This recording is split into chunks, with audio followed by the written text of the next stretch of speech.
Hello viewers, আজকে আমি রান্না করব ডিমের চপ। ডিমের চপ করব বলে প্রথমে আমি ডিম নিয়ে নিয়েছি। এরপর ডিমগুলোকে আমি অর্ধেক করে কেটে নেব।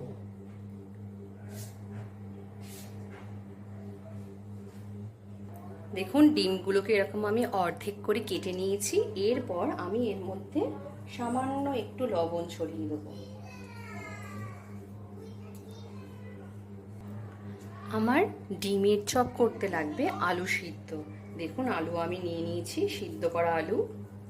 এরপর আলুটাকে আমি ভালো করে মেখে নেব। দেখুন, আলু আমি মেখে নিয়েছি। এর মধ্যে আমি কিছু দিইনি, শুধু আলুটা আমি মেখে নিয়েছি।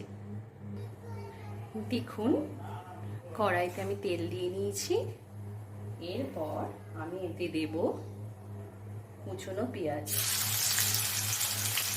পেঁয়াজটা একটু ভাজা ভাজা হবে, এর মধ্যে আমি দিয়ে দেবো কুচনো রসুন।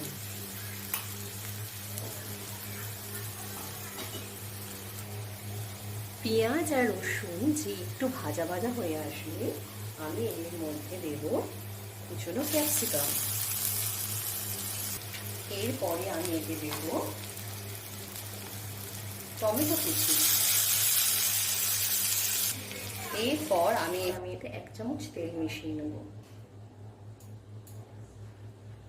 দেখুন, আমি ডিমগুলোকে এরকম করে রেডি করে নিয়েছি। প্লেটের মধ্যে ব্রেড ক্রাম নিয়ে নিয়েছি।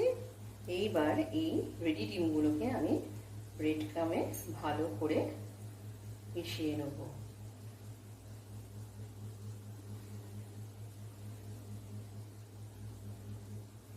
দেখুন,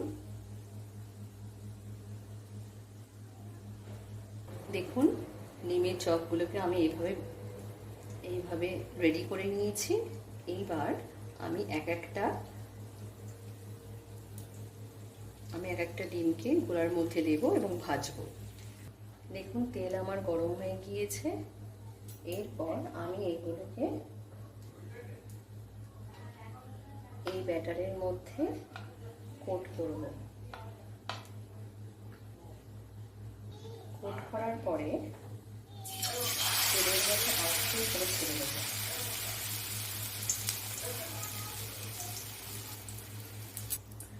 দেখুন, আমার ডিমের চপ রেডি। আপনারা প্রত্যেকে বাড়িতে বানাবেন, বানিয়ে খেয়ে বলবেন কেমন হয়েছে, এবং ভালো লাগলে চ্যানেলটাকে লাইক এবং সাবস্ক্রাইব করে দেবেন। আমি আমার ব্লগ আজকে এখানেই শেষ করলাম।